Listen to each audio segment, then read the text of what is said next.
امروز 28 بهمن ماه 1399 جایگاه دلفین شهرستان میناب تجمع کامیون‌ها جهت سوختگیری. این تجمع کامیون‌ها به علت کمبود سوخت در کل جایگاه میناب و عدم نظارت بر توزیع سوخت در بقیه جایگاه میناب. ساعت چند مونده تو صف؟ من از دیشب به الان خوابیدم اینجا.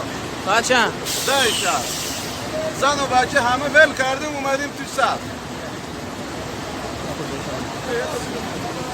آقای راننده، انتظار شما از مسئولین چیه؟ ما گرفتاریم. ما حقیقت یا که بخاطر سخت کار ما بکنیم نیست.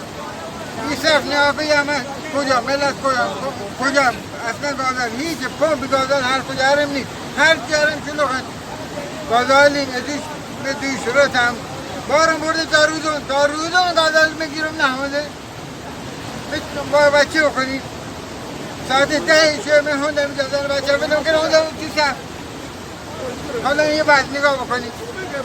آقای راننده خسته نباشی. انتظار شما از مسئولین جهت سهولت در سوختگیری چیه؟ کمبود سوخت.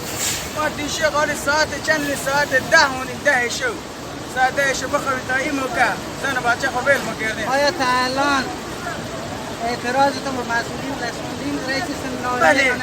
بله خب هیچ کاری انجام ندادن. چه کاری به ما انجام دادن؟ هیچ. ما جا خوب بیایم بیخوایی بکشیم ساعت 10 شب بخواییم تا این موقع حالا بیا هم ملت ماشین داخل سرستانه سوخت زیاد بودیم که مردم علاف نبین مردم علافن. آقای راننده راست میگن رئیس ناحیه اومده ایراد آج لاستیک گرفته؟ بله درسته. اصلا چه ربطی به لاستیک داره؟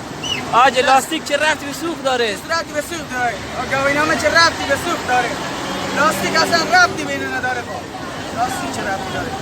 تو بیا آقا کار سوخت درست کن. آقا ساعت چند بوده؟ ساعت 11 شبانه آقا. تا الان نه سوخت نزده. بیاید مسئولین به نگاه کنیم از نزدیک ببینید مردم چقدر مشکل هستن.